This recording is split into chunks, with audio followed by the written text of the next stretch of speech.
À la Mutuelle Générale, nous avions diverses problématiques. Nous avions une problématique de changer la messagerie, de passer de Lotus vers Outlook. Et du coup, on en a profité pour partir vers une offre de cloud public chez Microsoft, l'offre Office 365, qui nous permettait de nous affranchir complètement, d'installer des machines, de gérer ces machines, de gérer les montées de version dans le futur de la messagerie. D'en plus facturer à la boîte mail par utilisateur, ce qui rend très facile la refacturation aux diverses directions métiers. On a eu un peu la même problématique sur un nouveau service de gestion de la relation client. Donc là, on a signé avec Salesforce. C'est un peu le même principe que Office 365, à la licence, à l'utilisateur et du SaaS complet. Et puis on avait une autre problématique de montée de version d'un logiciel back-office, de notre logiciel métier santé. On n'était pas très chaud pour repartir sur des investissements en termes de machines. On n'était pas très sûr d'avoir toujours de la place dans notre data center. En fait, on n'avait même plus de place dans notre data center et notre fournisseur de mètres carrés nous disait qu'il ne pouvait pas pousser les murs comme il le fallait, donc on avait une vraie problématique. Du coup, on s'est orienté vers de la capacité en demande, ce qu'on appelle capacité en demande, nous, dans notre projet, mais qui en fait est de l'IaaS, l'infrastructure de service. Et là, on est parti chez Atos pour mettre en place ce projet. Donc on achète de la machine DVM Windows, de la machine AX et du stockage. Deux aspects importants sur ces projets. Donc l'aspect contractuel déjà, choisir effectivement un vrai appel d'offres sérieux, bien détailler dans le contrat ce qui sera fait, ce qui ne sera pas fait, ce qui est pris en charge par le fournisseur ou pas. Donc deux démarches assez différentes. Le mode SaaS très rodé chez Microsoft et Salesforce où les contrats sont déjà sur étagère et on n'a plus qu'à choisir les options quasiment et puis le niveau de service, 1, 2, 3 et puis c'est bon.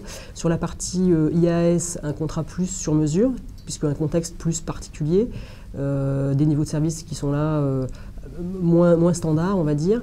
Et donc là, plus de discussions, ce qui ne veut pas dire que c'est négatif, au contraire, hein, mais c'est plus compliqué pour que tout le monde se comprenne bien et pour être sûr de ne pas avoir de couac, parce que l'intérêt, c'est que quand on passe en run, il n'y a pas d'ambiguïté et toutes les 2 minutes, on ne relit pas le contrat pour dire, au fait, qu'est-ce que je devais faire. Donc c'est ça qui est très important. Donc ça a mis beaucoup plus de temps, ça a mis à peu près 10 mois pour bien affiner et bien se mettre d'accord et pour signer, ce qui n'a pas empêché de travailler et de travailler sur la migration.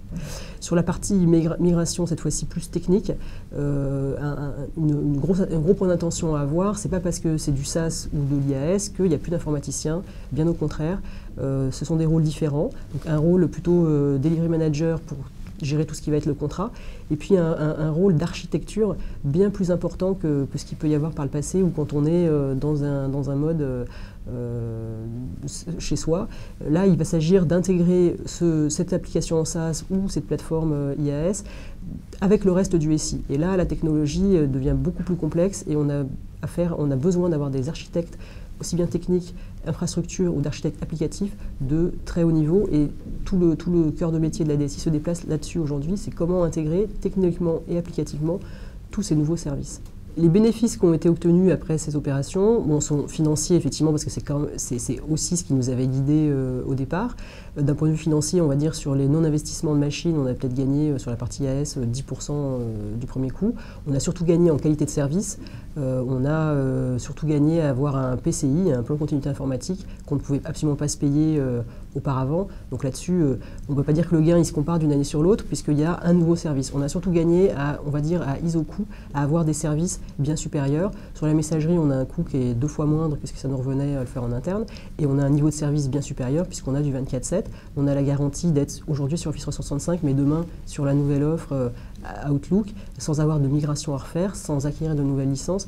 Donc ça, c'est un coût à long terme extrêmement positif. Pour l'avenir, on a décidé de migrer tous nos data centers actuels qu'on louait et nos machines dont on était propriétaire et les déplacer vers l'IaaS plutôt chez Atos. Donc on est en train de faire ce projet sur l'année 2012.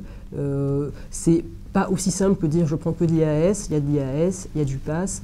Il y a aussi un peu de hosting et des machines qui resteront à nous. Là encore, gros sujet d'architecture technique et d'infrastructure. Mais en tout cas, pour nous, un premier essai totalement concluant avec Atos et une souplesse d'utilisation à terme sur justement le commissionnement et le décommissionnement des machines, des infrastructures en général, de la place disque, etc., qui est une souplesse et en tout cas une visibilité en coût beaucoup plus simple, une lecture du coût beaucoup plus simple que ce qu'on pouvait avoir par ailleurs. Sur le mode SaaS, pour tout ce qui va être application soit standalone, soit technique, on a aussi du mode SaaS sur tout ce qui va être notre outil de service pour le helpdesk par exemple. Ça c'est très facile. Pour le cœur de métier, c'est peut-être moins vrai parce qu'il reste quand même toute cette problématique d'intégration au cœur du SI et ça rejoint même là l'urbanisation et les métiers de demain d'informatique, c'est ça, c'est savoir urbaniser, architecturer applicativement et techniquement tous ces différents SI qui prennent des formes diverses et variées d'IaaS, de SaaS, de on-premise, et c'est tout ça qui fera que demain, on aura un SI qui sera performant, qui fonctionnera, qui répondra à la demande.